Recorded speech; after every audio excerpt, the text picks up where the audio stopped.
Hello friends, आप सभी का ऑनलाइन स्टडी सीरीज में स्वागत है। तो फ्रेंड्स, हम यहाँ पढ़ेंगे इंजीनियरिंग मैकेनिक्स। तो आज का जो हमारा लेक्चर होगा इंजीनियरिंग मैकेनिक्स का लेक्चर नंबर 5 होगा। तो अभी तक आपने इंजीनियरिंग मैकेनिक्स का पिछले वाले सभी लेक्चर्स को नहीं देखा है तो प्लीज़ मेरे चैनल पर जाकर उसे देख सकते हैं, या उसका लिंक आपको डिस्क्रिप्शन बॉक्स में प्रोवाइड कर दिया गया है, आप वहाँ से भी देख सकते हैं। तो चलिए हम इस वीडियो को स्टार्ट करते हैं। लेकिन वीडियो स्टार्ट करने से पहले हम थोड़ा टॉपिक के बारे में चर्चा कर लेते हैं कि आज के जो हमारा लेक्चर होगा किस किस टॉपिक से रिलेटेड होगा। ठीक है, तो सबसे पहले यहाँ पे हम चर्चा करने वाले SHM के बारे में, यानी कि सिंपल हार्मोनिक मोशन के बारे में। उसके बाद हम देखेंगे कि velocity and acceleration of A particle moving with SHM, यानी कि सिंपल हार्मोनिक मोशन। जब कोई पार्टिकल सिंपल हार्मोनिक मोशन के साथ मूव करेगा तब हम उसके वेलोसिटी और एक्सेलरेशन को भी फाइंड करेंगे। ओके, इसके बाद हम देखने वाले हैं सिंपल पेंडुलम क्या होता है, कंपाउंड पेंडुलम क्या होता है और टॉर्सनल पेंडुलम क्या होता है, इसके बारे में हम डिटेल से चर्चा करने वाले हैं। साथ ही साथ हम क्लोजली कॉइल्ड हेलिकल स्प्रिंग के बारे में चर्चा करेंगे। और इस लेक्चर का सबसे जो लास्ट टॉपिक होगा वो क्या होगा, सेंटर ऑफ परफ्यूजन। ओके, तो चलिए हम इस वीडियो को स्टार्ट करते हैं सिंपल हार्मोनिक मोशन के साथ, यानी कि SHM क्या होता है। अगर आपके एग्जाम में पूछेगा कि सिंपल हार्मोनिक मोशन क्या होता है तो आपको सिर्फ इतना बताना है, a body is said to move और vibrate with the simple harmonic motion briefly. यहाँ पे देख सकते हैं कि SHM, देखिए अगर कोई बॉडी है, अगर वो मूव करती है या वाइब्रेट करती है तो उसे हम मान सकते हैं कि वो बॉडी क्या कर रही है, उस बॉडी में सिंपल हार्मोनिक मोशन हो रहा है। ठीक है, वो बॉडी जो गति करेगी यानी कि मोशन करेगी वो क्या करेगी, सिंपल हार्मोनिक मोशन करेगी। अब सिंपल हार्मोनिक मोशन के दो नीचे कंडीशन दिए गए हैं, जो दोनों कंडीशन इस मोशन को क्या करते हैं, सेटिस्फाई करेंगे। ओके, तो कौन कौन सी कंडीशन है आइए हम देख लेते हैं, ग्राफ के माध्यम से देखेंगे। ओके, तो सबसे जो हमारा पहला नंबर कंडीशन है जो इस सिंपल हार्मोनिक मोशन यानी कि SHM को सेटिस्फाई करेगा वो क्या है, देख सकते हैं आप कि it's acceleration is always directed towards the centre known as point of reference और मीन पोजीशन। ठीक है, देख लीजिए यहाँ पे देख सकते हैं कि यहाँ पे पॉइंट जो O दिख रहा है आपको, O पॉइंट दिख रहा है, वो पॉइंट, इसी को आप क्या मानेंगे कि पॉइंट ऑफ रेफरेंस मानेंगे, या इसी को आप मीन पोजीशन मानेंगे।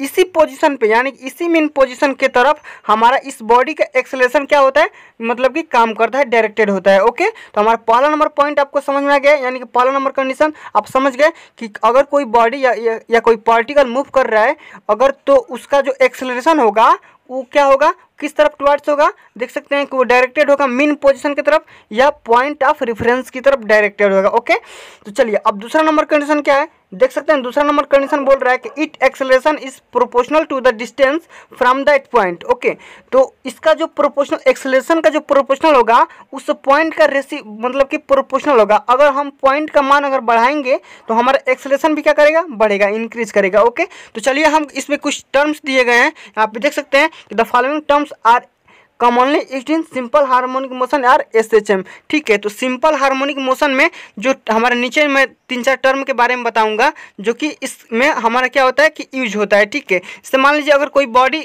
मतलब सिंपल हार्मोनिक मोशन कर रही है तो उसका एम्पलीट्यूड निकालते हैं कि उसका एम्पलीट्यूड क्या कौन सा होगा। ठीक है, तो आप देख सकते हैं इसका एम्पलीट्यूड, यानी देख सकते हैं कि यहाँ से O, यहाँ से ये पॉइंट ऑफ मीन पोजीशन आपको दिख रहा है, तो मीन पोजीशन से x डैश या मीन पोजीशन से x तक जो डिस्टेंस होती है उसी को आपको क्या बोलना है, एम्पलीट्यूड बोलना है। ठीक है, तो इसका डेफिनेशन आप किस टाइप से बोलेंगे, तो एम्पलीट्यूड की डेफिनेशन है it is the maximum displacement of a body from its mean position. Mean position लेके मीन पोजीशन से किसी भी बॉडी का अगर मैक्सिमम डिस्प्लेसमेंट अगर निकालते हैं तो हमारा क्या कहलाता है, अब एम्पलीट्यूड कहलाता है। ओके, तो यहाँ पे इस ग्राफ में एम्पलीट्यूड दिया गया है, आपको क्या बताया गया है कि OX और OX डैश, ठीक है, O से लेके X डैश तक या O से लेकर X तक, इसी डिस्प्लेसमेंट को क्या बोलेंगे कि आपको एम्पलीट्यूड बोलना है। ठीक है, एक और डेफिनेशन इसकी आप सुन सकते हैं कि जो एम्पलीट्यूड होता है ये इस मतलब पाथ का, ये सर्कुलर जो पाथ दिख रहा है इस पाथ का अगर रेडियस,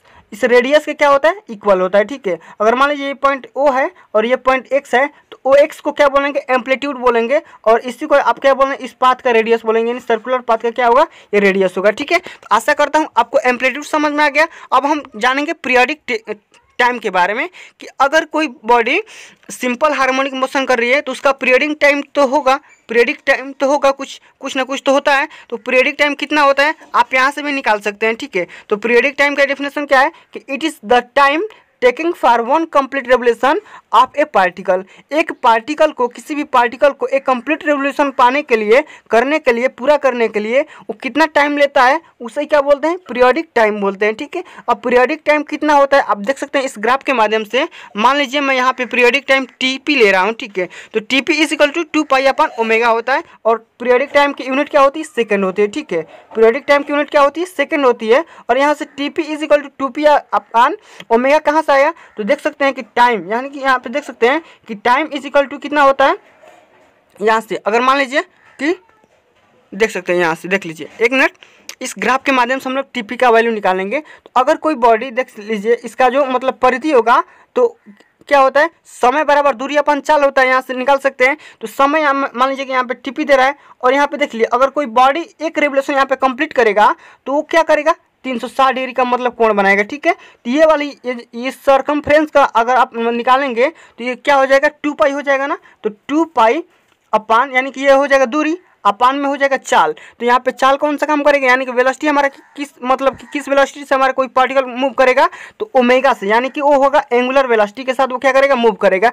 जब कोई बॉडी देख सकते हैं, जब कोई बॉडी क्या करती है, अगर सर्कुलर पाथ पे अगर मूव करती है तो उसके पास क्या होता है, एंगुलर वेलोसिटी होती है और एंगुलर वेलोसिटी के साथ क्या करता है, वो मूव करती है। ठीक है, तो चलिए मैं आशा करता हूँ आपको पीरियोडिक टाइम भी समझ में आ गया। अगर पीरियोडिक टाइम आपको समझ में आ गया होगा तो आशा करता हूँ कि फ्रीक्वेंसी, यहाँ से फ्रीक्वेंसी भी आपको समझ में आ जाएगी, क्योंकि जो फ्रीक्वेंसी होती है वो क्या होती है, पीरियोडिक टाइम की क्या होती है, रेसिप्रोकल होती है। ठीक है, पीरियोडिक टाइम की क्या होती है, रेसिप्रोकल होती है। अगर आपका पीरियोडिक टाइम 2π/ω हो गया तो फ्रीक्वेंसी यहाँ से कितनी हो जाएगी, 1/TP हो जाएगी। ठीक है, तो टीपी की वैल्यू कितना था, 2π/ω था, तो यहाँ पे n की वैल्यू कितनी हो जाएगी, ω/2π। और फ्रीक्वेंसी की यूनिट क्या होती है, हर्ट्ज होती है, यानी कि Hz से इसे डिनोट करते हैं। ठीक है, चलिए अब हम जानेंगे कि velocity and acceleration of A particle moving with simple harmonic motion. ठीक है, यहाँ पे इस अब टॉपिक के बारे में हम चर्चा करने वाले हैं। ठीक है, बहुत इंपॉर्टेंट टॉपिक है, बस आपको ध्यान से सुनना है और वीडियो को लास्ट तक देखना है। मैं पूरा कंप्लीट मतलब जानकारी देने वाला हूँ। ठीक है, तो टॉपिक का क्या नाम है कि velocity and acceleration of A particle moving with simple harmonic motion. जब कोई पार्टिकल सिंपल हार्मोनिक मोशन में होगा तब उसकी वेलोसिटी और एक्सेलरेशन कितना होगा, हम यहाँ से निकालने वाले हैं। ठीक है, तो सबसे पहले यहाँ पे आपको साइड में एक ग्राफ दिख रहा होगा। ठीक है, जो कि मैं ऊपर अभी इस ग्राफ को दिखाया था। ठीक है, यहाँ पे ये जो ग्राफ है दिखा सकता हूँ फिर से, ये जो ग्राफ है इसी ग्राफ को मैं वहाँ पे कॉपी किया हूँ। ठीक है, आपको स्क्रीन पे नज़र आ रहा होगा। ठीक है, तो देख सकते हैं इस ग्राफ के माध्यम से हम यहाँ पे पूरा निकालने वाले हैं। ठीक है, तो consider a particle moving round a circumference of a circle of radius R with a uniform angular velocity omega radian per second as shown in figure 1.32। यहाँ ठीक देख लीजिए कि यहाँ पे आपको क्या आ रहा होगा, एक फिगर नजर आ रहा होगा। ठीक है, लेकिन यहाँ पे हम मानते हैं कि अगर कोई पॉइंट भी है, ठीक है, late P be any position of the particle after t second and theta be the angle turn by a particle in T second. ठीक है, अगर मान लीजिए कि यहाँ पे क्या कर रहा है कि अगर कोई पार्टिकल मूव कर रहा है किसी सर्कमफ्रेंस पे, ठीक है, उसकी रेडियस क्या है, आर है। ठीक है,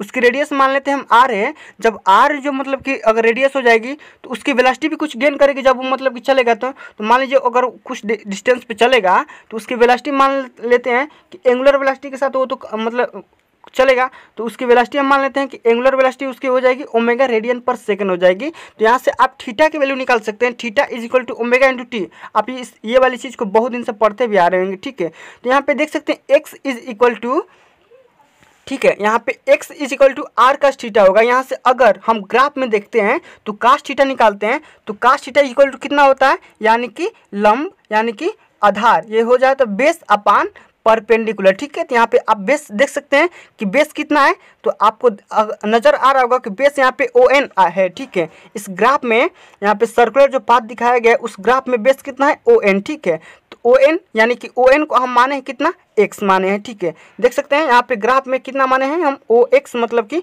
ON की वैल्यू यहाँ पे x माने हैं और O से लेके यहाँ पे सीधे सीधे इस पाथ तक हम आर माने हैं, इसकी रेडियस माने हैं। ठीक है, आर। तो यहाँ से अगर x की यूनिट यहाँ पे x की अगर मान लीजिए मैं कास थीटा लेता हूँ तो cos theta is equal to कितना हो जाएगा, तो cos theta is equal to x upon में r हो जाएगा। ठीक है, x अपान r हो जाएगा। ओके, तो यहाँ से अगर मैं x निकालना चाहूँ तो x is equal to R cos theta हो जाएगा। तो यही x is equal to R cos theta लिखा गया है। और ठीक है, देख सकते हैं theta is equal to omega into T, तो यहाँ पे थीटा का वैल्यू यहाँ पे ओमेगा इंटू टी रख दिया, ठीक है। तो x is equal to R cos omega T हो गया। ओके, समझ में आ गया, कोई दिक्कत नहीं है, ठीक है। अगर मान लीजिए कि यहाँ पे x इज इक्वल टू आपको निकाल लिए कि आर कस ओमेगा टी निकाल लिए।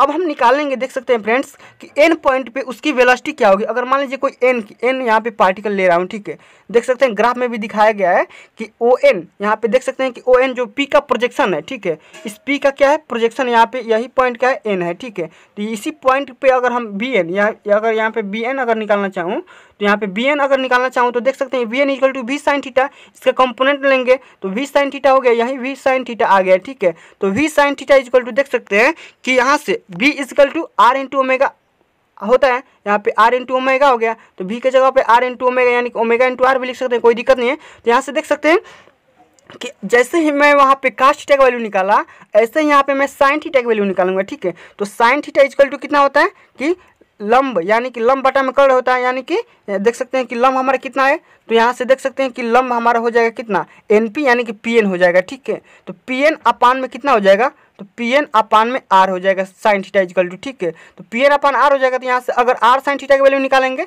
तो NP आ जाएगा, ठीक है। तो R साइन थीटा की जगह पे अगर NP ले रहा हूँ तो NP देख सकते हैं कि एक यहाँ पे क्या कर रहा है कि यहाँ पे ये वाला राइट एंगल का मतलब बना रहा है, ठीक है। तो राइट एंगल अगर बनाएगा तो यहाँ से अगर मतलब कि श्रीधराचार्य अगर नियम लगा देंगे, ठीक है, पाइथागोरस प्रमेय लगा देंगे, ठीक है। तो पाइथागोरस प्रमेय लगाएंगे तो यहाँ से एनपी की डिस्टेंस के बराबर कितना हो जाएगा, रूट में R square minus X square, ये वाली डिस्टेंस आ जाएगी, ठीक है, ये वाली डिस्टेंस आ जाएगी। तो अब कुछ नहीं करना है आपको, सिर्फ यहाँ पे आर साइन थीटा के जगह पे रूट में R square minus X square यहाँ पे पुट कर देना है, ठीक है। आर साइन थीटा की यही आपकी क्या हो जाएगी, वेलोसिटी आ जाएगी, ठीक है। तो वी एन की वेलोसिटी हो जाएगी ओमेगा इंटू रूट में R square minus X square, ठीक है। अब देखते हैं कि मैक्सिमम वेलोसिटी की कंडीशन में क्या करते हैं कि मैक्सिमम कंडीशन कब होगी, जब क्या करेगा एक्स क्या करेगा, देख सकते हैं कि क्या करेगा, यहाँ पे देख सकते हैं एक्स इजिकल टू 0 आ जाएगा, ठीक है। एक्स इजिकल टू 0 आ जाएगा यानी कि एन जो हमारा होगा वो ओ के पास में आ जाएगा, ठीक है। यहाँ पे अगर देख पा रहे होंगे ये एन है और ये क्या है, ओ है। तो एन जैसे जैसे नज़दीक आएगा वैसे ही वैसे आपकी मतलब पार्टिकल की वेलोसिटी क्या हो जाएगी, बढ़ती जाएगी, ठीक है। तो जैसे अगर x इजिकल टू इस मतलब कि फिगर में आप अगर 0 लेंगे तो उसकी वेलोसिटी क्या कर जाएगी, मैक्सिमम हो जाएगी, और मैक्सिमम की कंडीशन में वेलोसिटी कितनी होगी, ओमेगा इंटू आर होगी, ठीक है। तो चलिए आशा करता हूँ ये आपकी मैक्सिमम वेलोसिटी भी समझ में आ गई। अब हम निकालेंगे एक्सेलरेशन, उसी पॉइंट पे उसी पार्टिकल का अब हम एक्सेलरेशन फाइंड करने वाले हैं, ठीक है। तो चलिए हम एक्सेलरेशन कितना होगा, तो देख सकते हैं फिगर के अनुसार कि the acceleration of N is the component of the acceleration of P parallel to the X X dash. देखिए एक्स एक्स डैश ये हमारा जो कोऑर्डिनेट दिया है, यहाँ पे एक एक्सिस दिया गया है, एक्स एक्स के थ्रू हम पैरेलल निकालेंगे जो पी पार्टिकल का यहाँ पे एक्सेलरेशन का कंपोनेंट यहाँ पे निकालेंगे एन। तो एन का ही अब हमको क्या करना है कि एक्सेलरेशन फाइंड करना है। तो यहाँ से ए एन इक्वल टू देखते हैं तो omega square R cos theta. तो एन यानी कि यहाँ पे अगर एक्सेलरेशन यहाँ पे एन का निकालेंगे तो यहाँ पे omega square into R cos theta होगा, ठीक है। तो अब देख सकते हैं यहाँ पे कि आर का थीटा की जगह पर हमको क्या करना है, एक्स यहाँ पे पुटअप कर देना, जैसे मैं वहाँ पे किया था, ठीक है। तो आर का थीटा की जगह पे यहाँ पे एक्स रख दिया, तो एन की वैल्यू कितनी हो जाएगी, ओमेगा स्क्वायर इंटू आर हो जाएगी, ठीक है।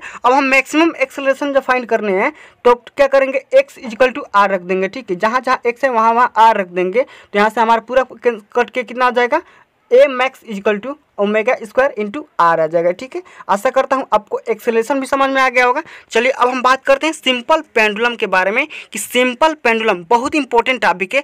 आपको बस क्या करना है, शुरू से अंत तक इस वीडियो को देखना है, ठीक है। आप शुरू से अंत तक इस वीडियो को देखते रहिए। मैं आशा ना पूरा विश्वास के साथ बोल सकता हूँ कि आपको ये लेक्चर समझ में आएगा, ठीक है। तो सिंपल पेंडुलम आपसे अगर कोई पूछे क्या होता है, तो a simple pendulum in its simplest form, ठीक है, consist of a heavy Bob suspended at the end of A light extensible and flexible string is shown and figure 1.33। देखिए जो हमारा सिंपल पेंडुलम होता है वो क्या होता है, किसी एक पॉइंट पे फिक्स होता है, ठीक है। ये मान लीजिए कोई पॉइंट है फिक्स है और इसी पॉइंट से एक रस्सी लटकाई गई है, जो वो रस्सी क्या होती है, एक्सटेंसिबल होती है और फ्लेक्सिबल स्ट्रिंग होती है, ठीक है।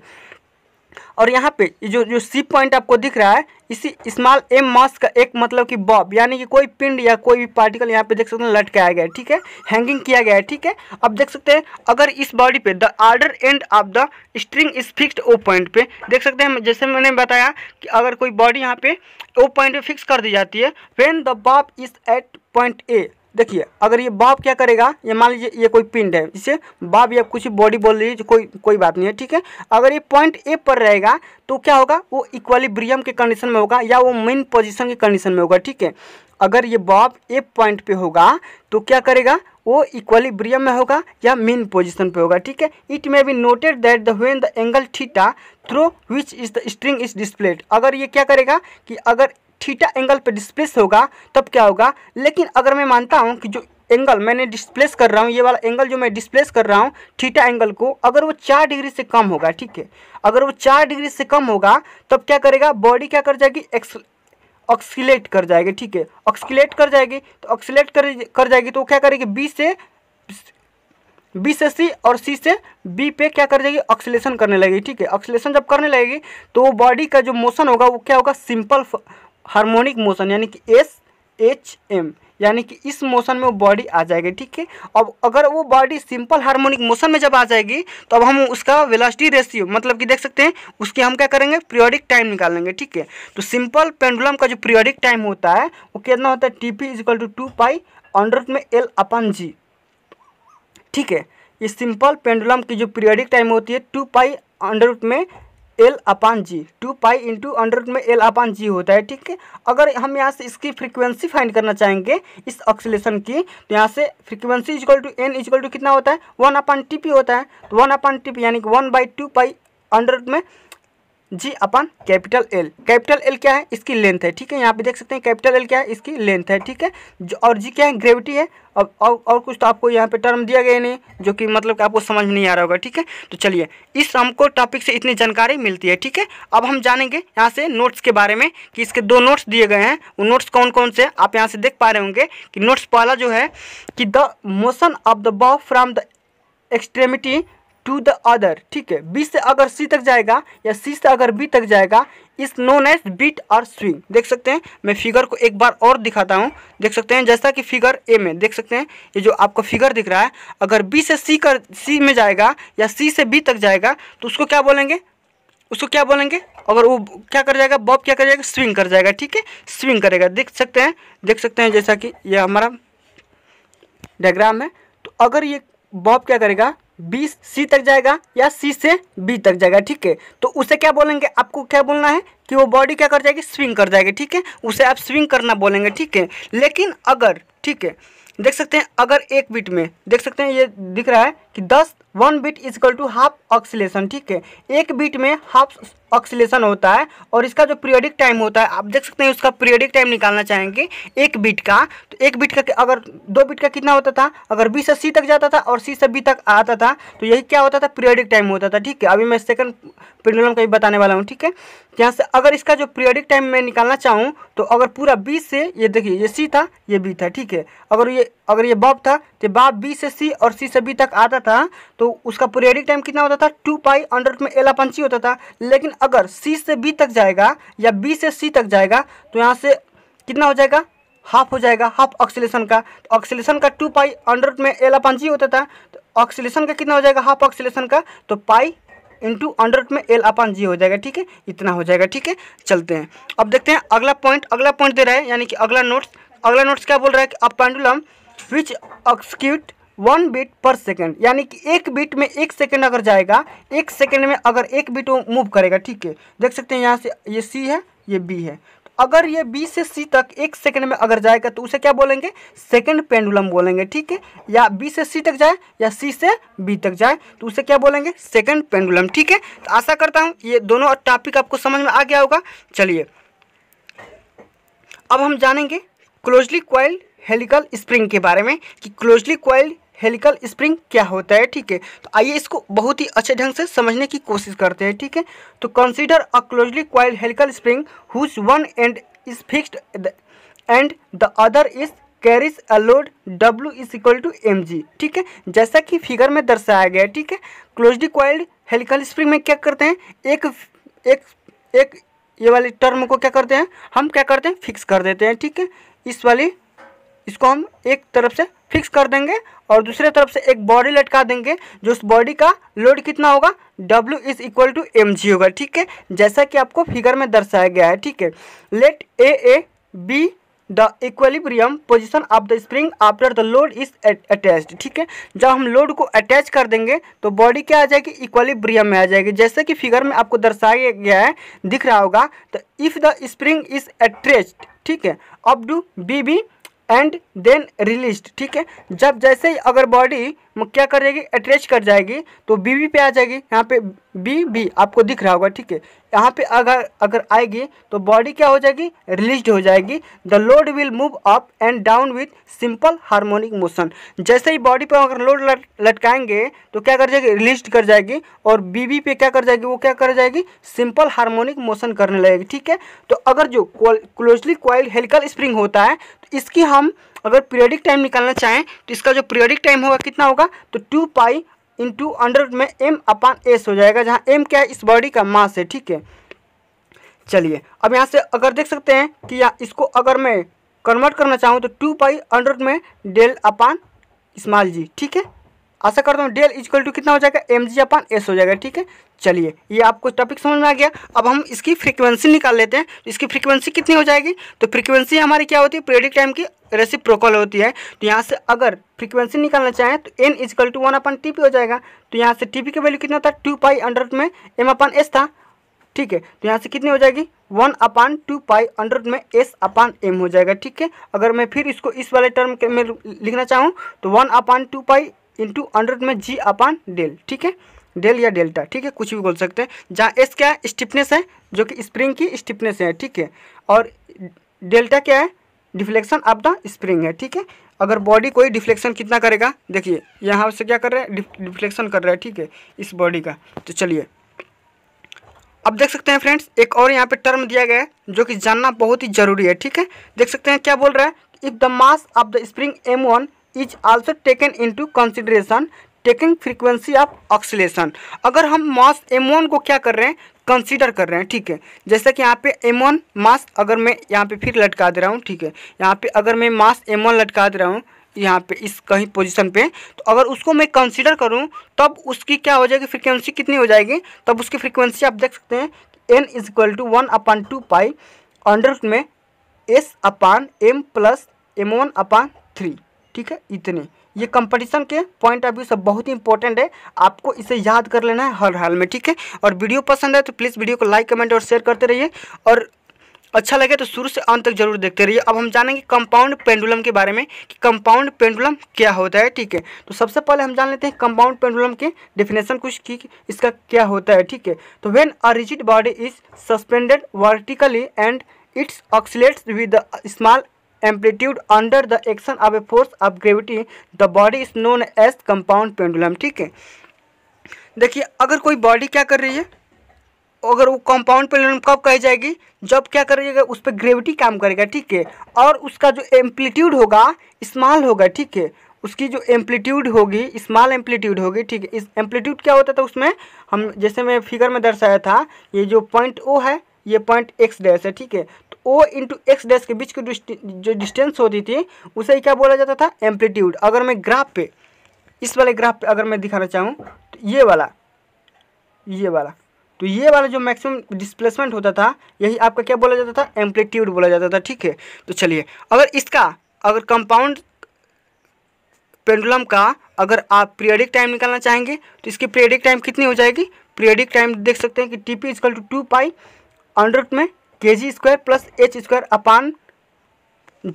ठीक है, जहाँ पे kg क्या है, रेडियस ऑफ जायरेशन है। ठीक है, about the axis through the centre of gravity g and perpendicular to the plane of motion. ठीक है, जहाँ पे kg क्या है, रेडियस ऑफ जायरेशन है। ठीक है, और किस पॉइंट के, ग्रेविटी के, यहाँ से देख सकते हैं सेंटर ऑफ ग्रेविटी के अबाउट है। ठीक है, जो कि परपेंडिकुलर प्लेन के है। ठीक है, चलिए एच आपको समझ में आ रहा होगा, एच क्या है, ओ पॉइंट से और जी पॉइंट के बीच की डिस्टेंस यानी कि हाइट है। ठीक है, एच समझ में आ रहा है, जी क्या ग्रेविटी है, और कुछ इसमें समझने वाला है नहीं। ठीक है, चलिए अब हम इसकी फ्रीक्वेंसी निकाल लेते हैं। तो इसकी फ्रीक्वेंसी कितनी हो जाएगी, ऑक्सीलेशन की, देख सकते हैं ऑक्सीलेशन की फ्रीक्वेंसी 1/tp हो जाएगी। तो यहाँ से टीपी की वैल्यू कितनी थी, 2 पाई अंडर में kg² प्लस h²/gh। तो इसी को आप क्या कर देंगे, रेसिप्रोकल कर देंगे यानी कि पलट देंगे। तो इसके मान कितने हो जाएगी, n की मान तो 1/2 पाई अंडर में gh/h kg² प्लस h², ठीक है, जहाँ पे kg और h मैं दोनों को डिफाइन कर चुका हूँ, ठीक है। अब इसके नोट्स के बारे में जान लेते हैं, इसकी कंडीशन क्या है।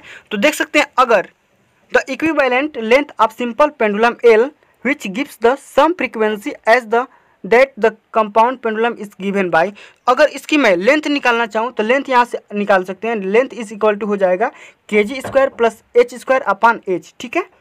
चलिए, इतना हो गया। अब हम जानेंगे इसके कंडीशन नंबर 2 के बारे में, इसके नोट्स नंबर 2 के बारे में कि नोट्स इसका दूसरा क्या बोल रहा है, ठीक है। तो देख सकते हैं, the periodic time of the compound pendulum is minimum when the distance between the point of suspension and the centre of gravity h, देख सकते हैं यहाँ h से अगर मैं सेंटर ऑफ ग्रेविटी कंसीडर कर रहा हूँ, is equal to the radius of gyration of the body about the centre of gravity.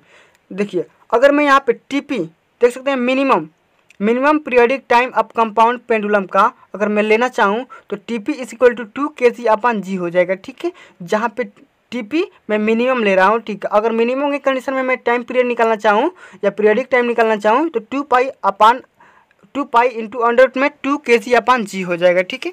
चलिए, अब हम जानेंगे सेंटर ऑफ परफ्यूजन के बारे में।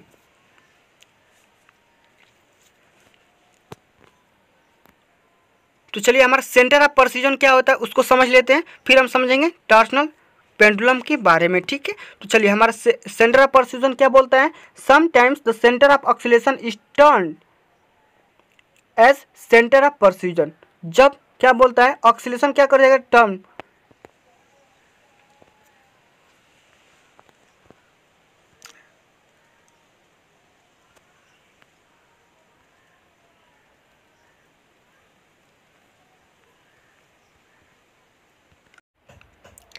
तो चलिए, अब हम डिस्कस करते हैं सेंटर ऑफ परक्यूशन के बारे में कि what is centre of percussion, यानी कि सेंटर ऑफ परक्यूशन क्या होता है, ठीक है। तो sometimes the centre of oscillation is termed as centre of percussion. कभी कभी सेंटर ऑफ ऑक्सीलेशन को ही क्या बोला जाता है, सेंटर ऑफ परक्यूशन बोल दिया जाता है। इसकी डेफिनेशन क्या है कि it is defined as that point at which a blow may be struck on suspended body so that the reaction at the support is 0, ठीक है। देख सकते हैं, मैं यहाँ पे 3 कंडीशन लेने वाला हूँ। वो कंडीशन कौन कौन सी है, जैसे मान सकते हैं एक बॉडी है, ठीक है, यही बॉडी ले रहे हैं जिसकी यहाँ पे देख सकते हैं एक पॉइंट O है, ठीक है, एक पॉइंट G है और एक पॉइंट यहाँ पे C है। तो C क्या है, हमारा सेंटर ऑफ परक्यूजन है, ठीक है। G क्या है, ग्रेविटी है। और O क्या है, देख सकते हैं सेंटर ऑफ सस्पेंशन है, ठीक है। तो सेंटर ऑफ सस्पेंशन को आप O बोलेंगे और सेंटर ऑफ ग्रेविटी को आप G बोलेंगे और सेंटर ऑफ परक्यूजन को आप C बोलेंगे, ठीक है। यहाँ से आप देख सकते हैं, ठीक है। तो इतना आपको समझ लेना है। और यहाँ पे L यानी कि सिंपल पेंडुलम यहाँ पे जो लिया गया है, इसकी जो टोटल लेंथ है L और यहाँ से O से लेके बीच तक, यहाँ से O से लेके G के बीच की डिस्टेंस है, हमें हाइट H मान लेते हैं और G से लेकर C तक डिस्टेंस में L मान ले रहा हूँ, ठीक है। इतना आपको कंडीशन दिया गया है, ठीक है, जो कि फिगर में। लेकिन मैं यहाँ पे 3 कंडीशन ले रहा हूँ। यहाँ पे मैं अपने आप से यहाँ पे इस कंडीशन को हम C मान लेते हैं, इस पॉइंट को, और मैं यहाँ पे सेंटर ऑफ ग्रेविटी G ले रहा हूँ, ठीक है। G यहाँ पे ले सकते हैं, ये वाली G है, ठीक है। और ये वाला जो कंडीशन है, इस पॉइंट को आप सेंटर ऑफ ऑक्सीलेशन को यहाँ पे O ले सकते हैं, ठीक है। यानी कि सस्पेंडेड जो सस्पेंशन है, यहाँ पे सेंटर ऑफ सस्पेंशन को आप O ले सकते हैं। तो इस बॉडी का अगर मैं ले रहा हूँ, जैसे मान लीजिए यहाँ पे सेंटर ऑफ परक्यूजन है, तो सेंटर ऑफ परक्यूजन से अगर आप नीचे की तरफ फोर्स लगा रहे हैं, ठीक है, अगर यहाँ पे अगर मैं फोर्स लगा रहा हूँ तो इस पॉइंट से क्या करेगी, ये बॉडी क्या करेगी, इधर आने की मूव करने की कोशिश करेगी। यानी कि रोटेशन मोशन इस साइड में होगा, ठीक है। यानी कि रोटेशन मोशन इस साइड में होगी, ठीक है। समझ में आ रहा है।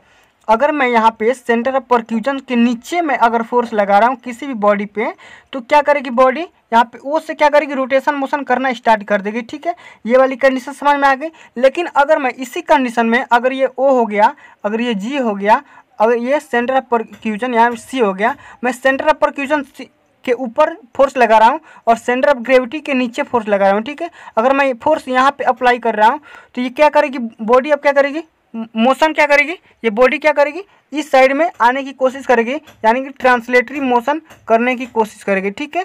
ये ट्रांसलेटरी मोशन करने की कोशिश करेगी। लेकिन ऐसी कोई कंडीशन भी होगी, देखिए फ्रेंड्स, मैं तीसरी कंडीशन में ले रहा हूँ कि अगर ये फोर्स ना मैं ऊपर लगा रहा हूँ, अगर मैं ना नीचे लगा रहा हूँ, मैं सीधे क्या कर रहा हूँ, इस पॉइंट पे सेंटर ऑफ परक्यूजन पे फोर्स लगा रहा हूँ, तो दोनों फोर्स, जो आपका रोटेशन मोशन था और जो आपका ट्रांसलेशन मोशन था, ट्रांसलेशन मोशन था, ठीक है।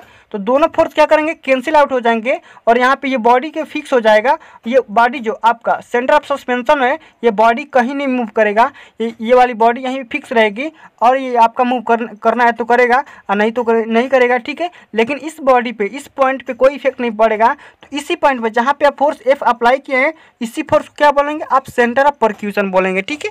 आशा करता हूँ आपको सेंटर ऑफ परक्यूशन समझ में आ गया। तो चलिए अब मैं इसके 3 कंडीशन ले रहा हूँ जो कि यहाँ पे नीचे दिया गया है। The centre of percussion C is below the centre of gravity G as shown in figure 1.36, ठीक है। देख सकते हैं यहाँ पे अगर L, स्मॉल l आप निकालना चाहेंगे, यहाँ पे L की वैल्यू अगर यहाँ पे C से लेकर G की वैल्यू अगर आप निकालना चाहेंगे तो kg²/h, और kg क्या है, रेडियस ऑफ जायरेशन है, ठीक है। चलिए अब हम निकालते हैं कि the distance between the centre of suspension O and the centre of percussion C is equal to the equivalent length of simple pendulum. अगर किसी भी सिंपल पेंडुलम में अगर इन दोनों की लेंथ अगर h और l दिया गया है तो उसकी जो पूरी लेंथ कितनी हो जाएगी, स्मॉल h प्लस h, ठीक है, स्मॉल l प्लस h हो जाएगी, ठीक है। लेकिन अगर यही बात करते हैं सेंटर ऑफ सस्पेंशन O और सेंटर ऑफ परक्यूशन C, कभी कभी इंटरचेंजेबल होते हैं, ये आपस में क्या करते हैं, चेंज होते रहते हैं। सेंटर ऑफ सस्पेंशन ये O हमेशा चेंज होता रहता है, इसको क्या बोलते हैं, सेंटर ऑफ सस्पेंशन, और ये सेंटर ऑफ परक्यूशन, ठीक है, ये हमेशा इंटरचेंजेबल होता है, ये आपस में चेंज होते रहते हैं, ठीक है। आशा करता हूँ सेंटर ऑफ परक्यूशन से सभी मतलब कि टॉपिक आपको समझ में आ गया होगा। अब हम बढ़ते हैं लास्ट टॉपिक जो हमारे टॉर्सनल पेंडुलम के बारे में, कि टॉर्सनल पेंडुलम क्या होता है, ठीक है। तो टॉर्सनल पेंडुलम को समझने की कोशिश करते हैं कि टॉर्सनल पेंडुलम क्या होता है। तो देख सकते हैं it is used to find the moment of inertia of a body experimentally, ठीक है। अगर हम किसी भी बॉडी का हम एक्सपेरिमेंटली अगर उसकी मोमेंट ऑफ इनर्शिया पाने की कोशिश करते हैं, यानी कि निकालने की कोशिश करते हैं, तब क्या होगा, द बॉडी सेज, जैसे मान लीजिए एक बॉडी में ले रहा हूँ, अगर मैं डिस्क ले रहा हूँ या कोई फ्लाईव्हील ले रहा हूँ, ठीक है, whose moment of inertia is to be determined as suspended by 3 long flexible wire. जैसे मान लीजिए कोई मैं वायर ले रहा हूँ, मतलब कि डिस्क ले रहा हूँ या कोई फ्लाईव्हील ले रहा हूँ, ठीक है, मैं कोई फ्लाईव्हील ले लिया या डिस्क ले लिया, उसकी हम क्या करेंगे, मोमेंट ऑफ इनर्शिया फाइंड करने की कोशिश करेंगे। तो उसको क्या करना है, 3 वायर से लटका देना है, हैंगिंग कर देना है, ठीक है। यहाँ पे वायर दिया गया A, B और C, ठीक है, तीनों वायर से फिक्स करके इसको लटका दिया गया, ठीक है। जब लटकाएंगे तो when the body is twist about the axis through a small angle theta, अगर मैं थीटा एंगल से इसको क्या कर रहा हूँ, ट्विस्ट कर रहा हूँ, तब क्या होगा, देन रिलीज, वो बॉडी क्या कर जाएगी, रिलीज कर जाएगी। It will oxalate with simple harmonic motion, और बॉडी का क्या करेगी, सिंपल हार्मोनिक मोशन, यानी कि SHM में आ जाएगी, यानी कि सिंपल हार्मोनिक मोशन करने लगेगी। जब कोई बॉडी सिंपल हार्मोनिक मोशन करती है तो अब हम उसको क्या निकालते हैं, उसका अब हम निकाल लेते हैं उसका पीरियोडिक टाइम निकालते हैं, यानी कि टाइम पीरियड निकालते हैं, और उसकी हम क्या करते हैं, फ्रीक्वेंसी निकाल लेते हैं। 2 चीज़ हम जरूर निकालते हैं, ठीक है। तो आइए अब हम उसका क्या करते हैं, पीरियोडिक टाइम निकालने की कोशिश करते हैं कि उसका उस बॉडी का, इस डिस्क का या फ्लाईव्हील का पीरियोडिक टाइम कितना हो जाएगा। तो इसकी पीरियोडिक टाइम होगी TP = 2πk/r × √L/g, ओके। जहाँ पे K क्या है, रेडियस ऑफ जायरेशन है, ठीक है, और R क्या है, distance of each wire from the axis of body, प्रत्येक बॉडी के वायर का बीच का डिस्टेंस दिया गया है, ठीक है, और L क्या है, लेंथ ऑफ ईच वायर, सभी बॉडी का यहाँ पे लेंथ दिया गया है स्मॉल l, ठीक है। तो अगर आपने पीरियोडिक टाइम निकाल लिया, तो अब हम निकालेंगे फ्रीक्वेंसी। जो फ्रीक्वेंसी होती है हमारी पीरियोडिक टाइम की क्या होती है, रेसिप्रोकल होती है, तो n = 1/TP हो जाएगा यहाँ से। तो TP की वैल्यू कितनी थी, 2πk/r × √L/g था। तो यहाँ से अगर मैंने यहाँ पे n निकालने की कोशिश कर रहा हूँ तो यहाँ पे क्या हो जाएगा, R/2πk × g/L हो जाएगा, ठीक है। जहाँ पे सभी टर्म मैं आपको समझा दिया हूँ कि यहाँ पे पाई क्या है, मतलब कि K क्या है, G क्या है, L क्या है, ओके। तो आशा करता हूँ आपको ये टॉपिक समझ में आया होगा। तो आज के लिए बस इतना ही, मिलते हैं नेक्स्ट वीडियो में। अगर ये वीडियो आपको अच्छा लगा होगा, हेल्पफुल लगा हो, तो प्लीज़ वीडियो को लाइक कीजिए, अपने पास से मत रखिए, इस वीडियो को अधिक से अधिक शेयर कीजिए, अपने दोस्तों को भी शेयर कीजिए, ताकि आपके साथ साथ उनको भी हेल्प मिल सके। Thanks for watching this video. जय हिंद, जय भारत।